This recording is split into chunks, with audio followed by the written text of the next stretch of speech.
Supreme court में आज दो बड़े फैसलों का दिन है। बहुत बड़ा फैसला आने वाला है। पहला, सवर्णों के आधार पर जो सवर्णों को के लिए आर्थिक आधार पर आरक्षण है, उसके खिलाफ दाखिल याचिकाओं पर आज सुप्रीम कोर्ट का फैसला आना है।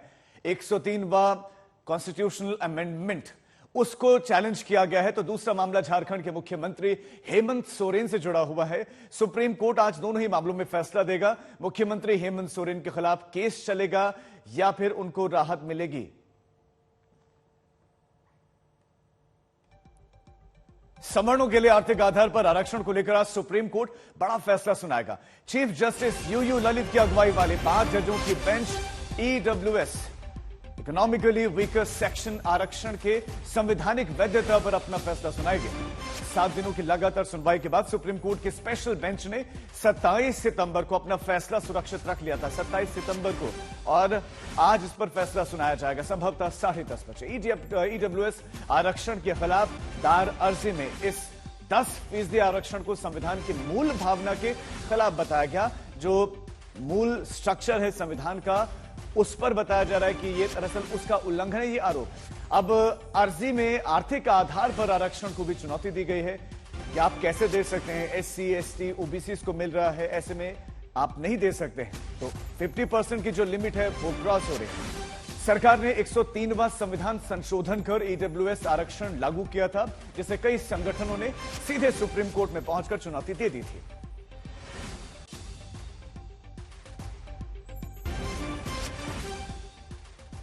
हमारे दो संवाददाता इस खबर पर और ज्यादा जानकारी देंगे। संजय शर्मा हमारे साथ हैं और अनिशा माथुर हमारे संवाददाता हमारे साथ हैं। संजय, बहुत महत्वपूर्ण दिन है। 10:30 बजे तकरीबन इस मामले पर फैसला आएगा। सुप्रीम कोर्ट में क्या क्या रहा, अलग अलग पक्षों की क्या क्या दलीलें रही इस मसले को लेकर? सुप्रीम कोर्ट में अलग अलग पक्षकारों की दलील ये रही कि सबसे पहले तो याचिकाकर्ताओं ने कहा कि 130वां संविधान संशोधन है, ये संविधान की आत्मा के खिलाफ है। क्योंकि संविधान में जब आरक्षण का प्रावधान किया गया, उस समय शैक्षिक और सामाजिक और शैक्षिक रूप से पिछड़े हुए वर्ग को आरक्षण देने की बात करके उन्हें मुख्य धारा में शामिल करने की बात की गई। लेकिन आर्थिक आधार पर आरक्षण का कहीं कोई कॉन्सेप्ट नहीं है। सरकार ये कॉन्सेप्ट लेकर आई है। अगर सरकार ये करना ही चाहती है तो इसमें भी सवर्णों के साथ साथ एससी, एसटी और ओबीसी का प्रावधान होना चाहिए, नहीं तो आरक्षण का कोई मतलब नहीं रह जाएगा। जिन जातिगत रूप से, शैक्षिक और सामाजिक रूप से पिछड़े हुए समाज को आरक्षण देकर समाज की मुख्य धारा में बराबर लाने की बात की गई थी, समानता की बात की गई थी, उसका हनन हो रहा है और संविधान की जो मूल आत्मा है उसका हनन हो रहा है। लेकिन सरकार का यह कहना था कि वो ऐसे लोगों को जो प्रतिभाशाली हैं लेकिन वो आर्थिक रूप से पिछड़े हुए हैं, वो कुछ कर नहीं पा रहे हैं, तो ऐसे लोगों को आगे लाने की जिम्मेदारी भी सरकार की है। चूंकि ये लोक कल्याणकारी राज्य है, लिहाजा इसमें यह प्रावधान किया गया है और इससे हम मूल आरक्षण का जो मूल स्ट्रक्चर है उससे छेड़छाड़ नहीं की जा रही है, अलग से प्रावधान किया गया है, इसमें कहीं कोई हर्ज नहीं है। तो फिलहाल 10:30 बजे फैसला जरूर आएगा, लेकिन उसके पहले आज चूंकि चीफ जस्टिस का अंतिम कार्य दिवस है, तो मेरे पीछे हमारे कैमरामैन शगुन दिखाएंगे कि वहां पर फोटो सेशन होने वाला है और वो फोटो सेशन होने के बाद ही फिर सारे जजेज अपनी अपनी कोर्ट रूम में जाएंगे और वहां जाकर सबसे पहला 1501 नंबर ये फैसला है जो चीफ जस्टिस के कोर्ट में सुनाया जाना है। संविधान पीठ बैठेगी, संविधान पीठ फैसला सुनाएगी और जो कॉज लिस्ट से हम समझ पा रहे हैं उसके मुताबिक ऐसा लग रहा है कि शायद 2 फैसले आएंगे, जिसमें से चीफ जस्टिस और जस्टिस दिनेश माहेश्वरी का एक फैसला है और बाकी 3 जजेज का एक फैसला है, ऐसा हम समझ पा रहे हैं। लेकिन कई लोग ये इसको इंटरप्रेट कर रहे हैं कि हो सकता है कि 4 फैसले आए, लेकिन ये तो तय है कि अलग अलग मंतव्य आ रहे हैं। हो सकता है कि 5 जज पूरी संविधान पीठ निगाहें बिल्कुल संजय रहेंगी। अनिशा भी हमारे साथ है। अनिशा, क्या वाकई संविधान के मूल ढांचे का उल्लंघन करता है सवर्णों को आर्थिक आधार पर आरक्षण देना, और सरकार की तरफ से इसके पक्ष में क्या क्या दलीलें रखी गई?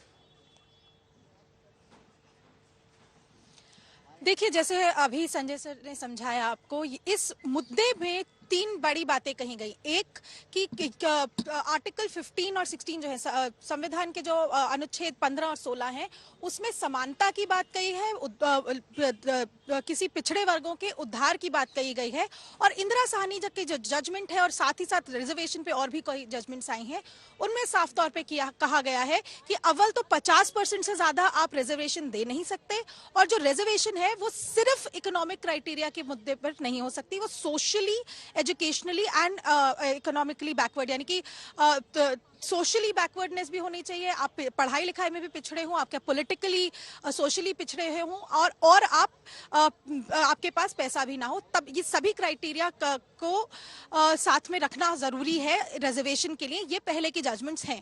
तो इन्हीं मुद्दों पर ये आर्ग्यूमेंट्स उठाई गई थी कि ये पहले की जजमेंट्स के भी खिलाफ जाता है, संविधान के भी खिलाफ जाता है, और साथ ही साथ क्योंकि आपने इकोनॉमिक क्राइटेरिया पर, सिर्फ पैसे के क्राइटेरिया पर रिजर्वेशन दी है और उसमें से आपने अनुसूचित जाति जनजाति को बाहर रखा है, एससी एसटी ओबीसी को बाहर रखा है, तो वो भी आर्टिकल 14, 15 का उल्लंघन है। ये सभी जो है ये आर्ग्यूमेंट्स याचिकाकर्ताओं की तरफ से दी गई थी, लेकिन सरकार की तरफ से ये कहा गया था कि इकोनॉमिक क्राइटेरिया जो है वो बहुत जरूरी है, क्योंकि कई लोग हैं भारत में जो पावर्टी लाइन से बहुत नीचे है, और बहुत सारी भारत की पॉपुलेशन है जो कि अच्छी एजुकेशन को, अच्छी नौकरियों तक पहुंच नहीं सकती, क्योंकि उनके पास इस तरह की अपॉर्चुनिटी ही नहीं होती।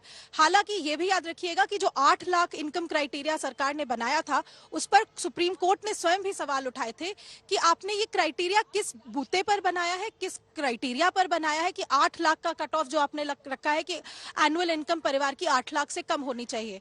दूसरी बात कोर्ट ने यह भी पूछी थी कि इकोनॉमिक क्राइटेरिया जो है वो कोई सेट क्राइटेरिया नहीं है। एक जनरेशन जो है अगर गरीब है भी तो दूसरी जनरेशन उसको पलट सकती है। तो आप ये कैसे कह सकते हैं कि किस परिवार को आप इस तरह से आइडेंटिफाई करेंगे और कहां तक आप आइडेंटिफाई करेंगे, क्योंकि जो अनुसूचित जाति जनजाति या पिछड़े वर्ग के लोग हैं वो सोशली बैकवर्ड है, तो वो आइडेंटिफाइबल हैं। तो आप आइडेंटिफाई कैसे कर रहे हैं किसी को, ये हमें समझाइए। तो इन्हीं सब मुद्दों पर आज जजमेंट आनी है। हालांकि सरकार ने कहा है कि देखिए हम इकोनॉमिक क्राइटेरिया पर कर रहे हैं, ये उद्धार के लिए किया गया प्रावधान है। पैमाना सरकार का क्लियर है कि तो आर्थिक आधार पर हम कर रहे हैं।